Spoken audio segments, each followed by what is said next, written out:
Our lifestyles are primarily the results of our habits. It's the small decisions we make and the actions we perform every day that shapes us into who we are today. So, I've listed down 10 minimalist habits that I've adopted or try to adopt into my lifestyle. And these habits can help us to simplify our lives, make it easier, calmer, and have more clarity. They definitely help a lot in my minimalism journey, and I hope they can help you too. So let us start with the first. Decluttering is an ongoing process. There's no way we can separate decluttering from minimalism. If we have completed our decluttering challenge, are we done after that? No, because minimalism is an ongoing journey. Same thing goes for decluttering.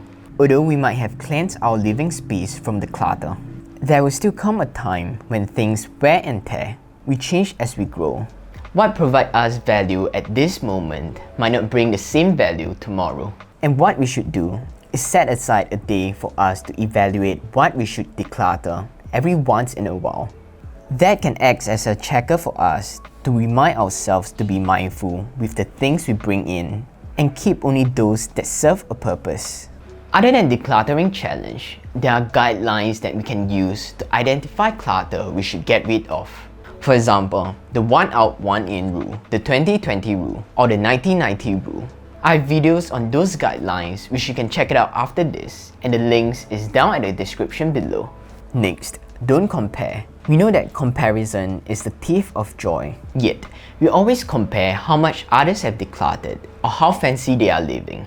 And one of the greatest consumerism trap is one that we set for ourselves.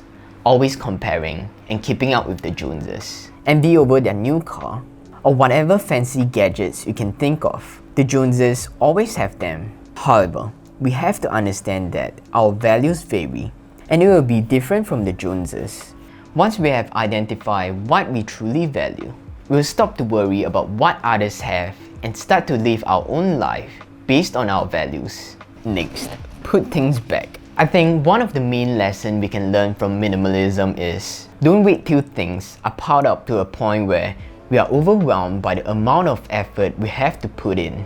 And this applies to everything, especially the stuff we use, because messes attract messes. I find this phrase accurate. Once I allow myself to be lazy and messy, my room will become a pigsty in no time.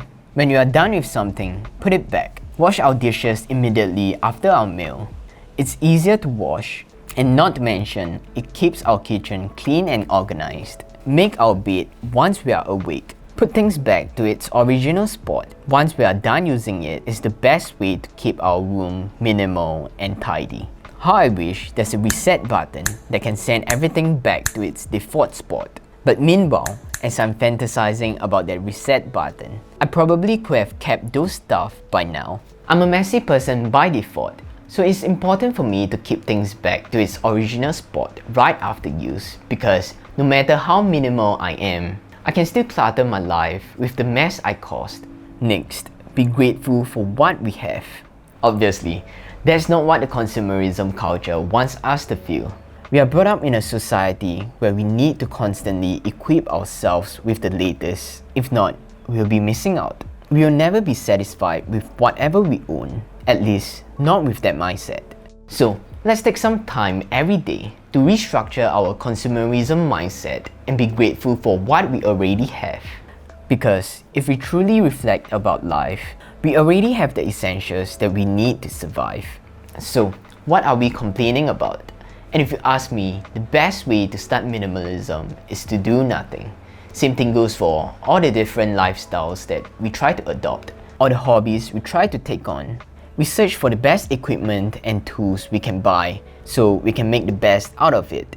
When starting something new, we tend to forget what we already have and choose to purchase instead. Want to start journaling? Start by using an existing notebook you have in your storeroom.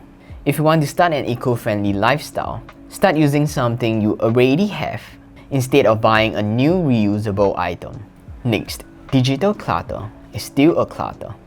This is something that I need to improve, take it seriously and make it a habit, which is clearing my digital clutter. The habit of decluttering digital clutter can give us the extra clarity we need for our day-to-day lives, exactly similar to the physical counterpart. If we don't keep them intentionally, no matter how much we delete our files, we will still be overwhelmed by the digital information that is incoming. Oftentimes, we are cluttered by informations, apps, emails, and whatever digital distractions we can think of because they are free. But we choose to ignore the fact that they take up a lot of our headspace and time which we can use for living a real life instead of a virtual one. Give ourselves some time to remove digital clutter, like files and emails every once in a while, because once it gets too much, we will be overwhelmed and paralyzed by it. Monitor your screen time usage per week, such as no screen time after a particular time of the day. Or even better, do a digital detox for a day of a week. Next, mindful purchase. It's important for us to stay mindful with the things we purchase. Even after going through a mass decluttering with the minimalism game, I still find myself living in a clutter if I stop being intentional with the things I bring in. I mean, what's the point of decluttering one and end up buying 10? I know, we all have desire. And sometimes I also have the feeling of buying new things every once in a while, especially if you are a hobbyist or a collector. We have already taken so much effort to declutter our lives. We wouldn't want to find ourselves back in the rabbit hole of buying new things for short dopamine rushes. If we want to buy something for our collections, set a ceiling for us to keep our collection in check. When we want something badly, we can always justify our purchase with whatever reasons we can think of. So during times like this, when we have the impulse, regardless the reasons, give ourselves some time to think it through before deciding to buy. An excellent way to curb impulsive purchase is by using the wishlist strategy or the wait for it rule. Because during the wait, our impulse fades and we can identify what's our wants and what's our needs. But I don't think it's wrong to purchase what we want, but I think it's crucial for us to look into our current situation, financially, physically, and does it align with our values? Embrace the space. Now that we have completed decluttering and curb our temptation to buy something new, let us enjoy the negative space we have in our lives. Okay, negative space might connote something nasty, but what we are looking at here is the physical space we have, the freedom from things, and let us appreciate that. Sometimes we feel the need to have something just to occupy space because now it looks too empty. We acquire decorative items which serve no purpose and provide no value. Sometimes it's fine to have empty spaces to emphasize the beauty of other things. Or even better, emptiness by itself can be or should be appreciated. Next, learn to say no.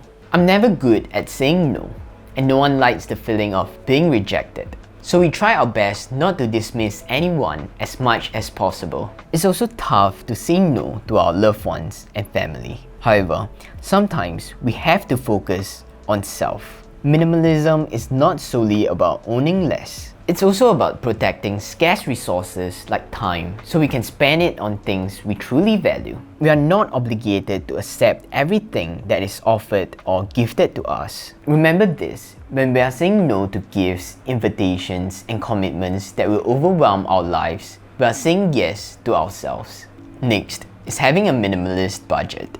It feels great if you can have the money to buy things that are high quality, aesthetically pleasing, and even a brand that acts as a form of reliability. However, with so many benefits, that comes with a hefty price. And being a minimalist, they always say quality over quantity. But that doesn't mean that we should splurge on things with the highest price or highest quality. Because minimalism is not for the poor, nor is it for the rich. It's for anyone who wants to live their life intentionally. And that's when setting a minimalist budget is an important habit to have. We all have different things we value and different financial situations. The concept of less is more can apply to our budgets too. We try to spend less to save more, so we can spend it on things that we care. A minimalist budget allows us to focus on what we need and eliminates whatever is redundant. For me, a budget helps me a lot lately as I have to replace my laptop. With so many options out there in the market, I got really tempted by the prettiest choice. But having a strict budget acts as a reality check for me. It prevents me from going overboard with my desire and go for the best that fits my needs and also my financial capability. Lastly, enjoy the journey because minimalism has no destination. In life, we always aim to reach the goal, and every journey seems to be daunting because what we want is only to reach the destination. No doubt, achieving what we strive for is amazing, but wouldn't it be better if we can enjoy the journey as well? What's fun about minimalism is there's no destinations, no rules, no perfect examples for you to follow.